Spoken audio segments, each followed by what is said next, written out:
there, Murph. Welcome back to the High School Sports Page, brought to you by the Burns Insurance Group, offices in Mount Juliet, Franklin, and Nashville. Terry and I are going to now take a look at the 1A and 2A polls. We'll start it off with 1A, Union City. That's a no-brainer there. The Tornadoes, I think, have won 36 in a row.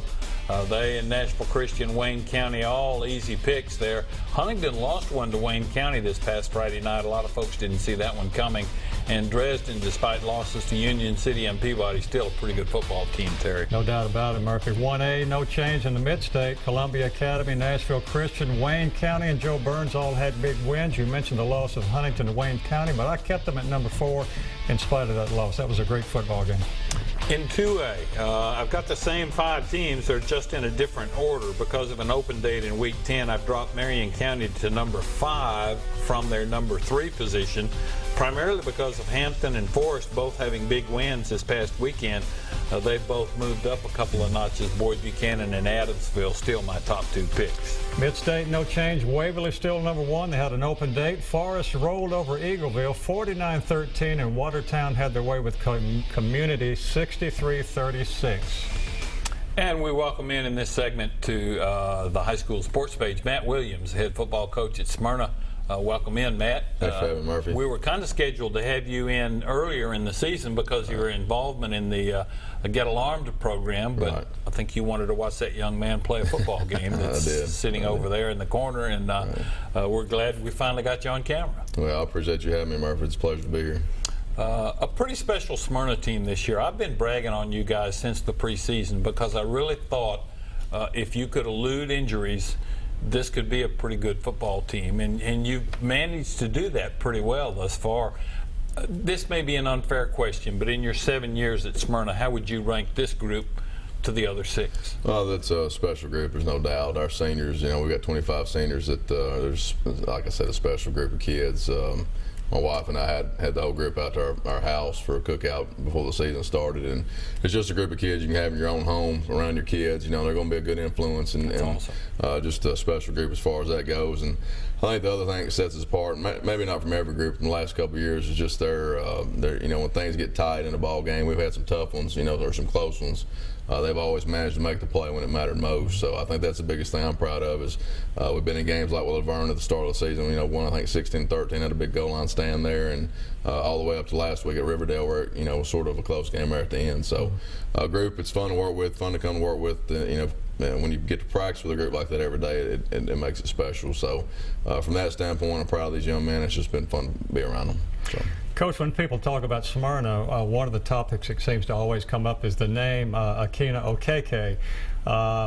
He's had offers from all over the country, Stanford, Notre Dame, half the SEC schools, I guess, and many more.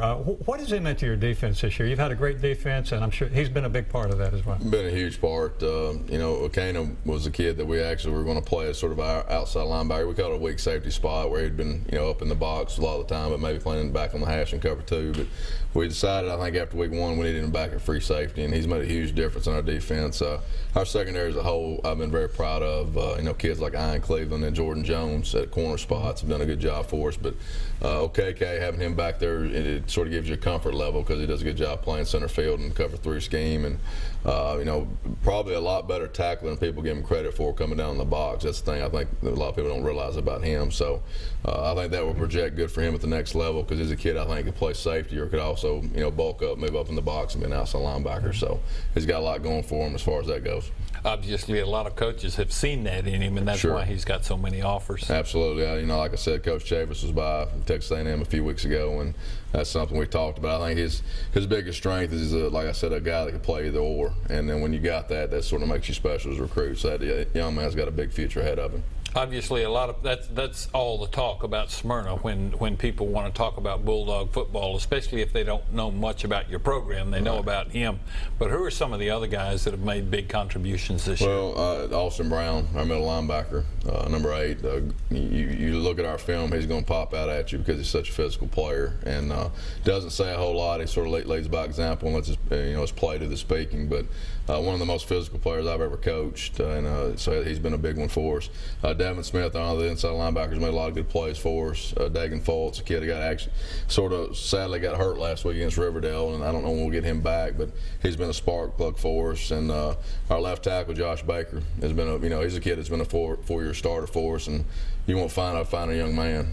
Just been fun. He hasn't missed a rep in practice, much less missed a practice or a game. He's been there every snap of every practice and every game for 4 years. A coach's player. Yeah, and that's special. And our quarterback, John Turner, is a junior. He's made a lot of strides. He made a big play at the end of the game in Riverdale last week to sort of help us seal that one away. So a lot of good kids, and there's too many to mention, but good group to coach. Coach, you mentioned several close games you've been in this season. As a matter of fact, 6 of your games have been decided by 14 points or less, as you well know, and you're 4-2 in those games.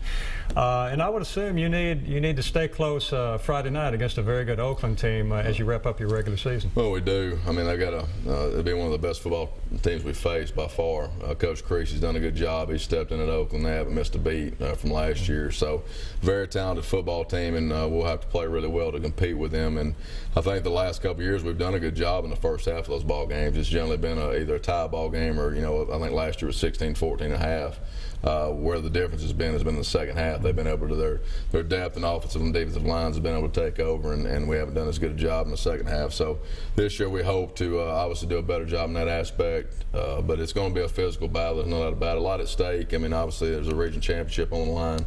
So I think our kids are excited. I know they're excited, and I think it should be a fun one to watch. So hopefully the Robert L. Rake Stadium will be packed, and we'll have a lot of people in the seats. I have no doubt it will be a full house for sure. So. You're in the upper half of the bracket in Region 2, and that puts you in there with Maryville, the two-time defending state champion. But I think they've got a dozen or so Gold Ball trophies in their case. But I would think you're not intimidated by that, you nor the other coaches from Region 2, just because of what your regular season consists of, the teams in your league. How well does that prepare you for ultimately facing a team like Maryville or Bearden? Well, we hope it favors well for us. I mean, it's a tough district. You got teams like Blackman and Riverdale, and obviously we're facing a very tough Oakland team on Friday night. You hope it battle tests you for that playoff schedule. But Maryville's done a pretty good job. There's no denying it against our district, our region, whatever you want to call it. And I think part of that is sort of a double-edged sword. I mean, and you go through our region, and it's going to be a physical toll taking on your football team. Right. And you have a team like Cookville coming this year, and a lot of people didn't say a whole lot about them, but when we played them a couple weeks ago, that was a physical battle. Sure. So, Coach Maynard's got a very physical football team there. So I think hopefully it will bode well for us. Hopefully you just hope and pray you can come out of our region healthy, and we haven't necessarily done that, but I don't know any team really in our district that has. So hopefully it will prepare us and get us physically ready for hopefully a big push in the playoffs. Coach, one of the concerns you probably had at the beginning of the year was a lack of depth, but as the season has gone along, you've had some young players that have stepped up at various stages to help your football team, and I'm sure that makes you feel good not only about this season, but next year as well with those young players with the experience they've had this year. Right. Well, we have. Kid Blake Watkins is a freshman for us, running back, slot receiver that actually had a big kickoff return for a touchdown against Cookville. That really was one of the big differences in that ball game. So obviously got a lot there with him. Kids like Jordan Higgins, our left guard, is a junior that stepped up, thank goodness, because that was an area we were sort of struggling in. And you got kids like Peyton Maness, inside linebacker, that's not real big, but just a tough physical kid that you can count on being there every day to play, and he's going to be back next year. And had a kid in Devin Sims, our backup running back, and played our weak safety spot that broke his leg against Siegel, that we'll have back next year. And so I have no doubt he was probably could be in the argument for MVP of our defense when he went down. So that's a young man we look forward to getting back. And we've got some kids in Dalen Williams that got hurt in spring football that's going to miss this entire year, that's getting some college looks that'll be a big asset for us next year. So we hope we're heading in a good direction with those young people. We've had a lot of people step up, so that's been good to see. Matt, I'm going to put you on the spot here a little bit. I didn't preface you with this particular question, but you mentioned earlier you and your wife had all the senior football players. That's 28 guys that like to eat a lot over to your house. Right. And I'm guessing your wife didn't bat an eye. She said, "Yeah, let's do that." And I'm I'm going to go on record right now. For those who don't know it, I am a huge proponent of coaches' wives because of what they have to put up with. And obviously, you've got a great one to not only spend so much time away from the house during football season, but to feed 28 football players. Well, like I say, that group was a group you could have over and not worry about it too much. And we had a lot of fun, ate a lot of food, but I think Bear Bryant, there was a quote, he said there ought to be a special place in heaven for a coach's wife. I've said that myself. There's no doubt about it. And my wife Shannon, I'm lucky. I'm first to say that, to have her, and she puts up with me, so there's got to be something special there. But we're, a lot of hours. We're there, obviously working usually on Saturdays till about 1 or 2 o'clock, and then we're back. I'm back in the office after church on Sunday at 10:30 in the morning. So a lot of hours spent, but it's worth it. We do it because we love it. So the hours are well spent. Obviously, she knew what she was getting into. She did. Well, she also teaches at the high school, so that's actually where we met. So she knew full well what she was getting into. She's our drama teacher and does a great job with that program. She's had kids like Sonny Gray and kids like that have been in her plays, been the leads in her plays. So she does an outstanding job with our young men as well. Awesome. Matt Williams, the head football coach. By the way, at Smyrna, his brother's also the head football coach at Gallatin High School. They haven't had quite the season I know Mark was looking forward to, but both of you guys do a great job, and we appreciate you being with us here tonight. Right. Well, I appreciate y'all having me. Ought to be a dogfight, no pun intended, between the Warriors or the Bulldogs and the Patriots in Smyrna this coming Friday night. We're going to take another break, look at some highlights from your hometown, Shelbyville Central, as they took on Columbia this past weekend, and we'll be back with more of the high school sports page, brought to you by the Burns Insurance Group right after this.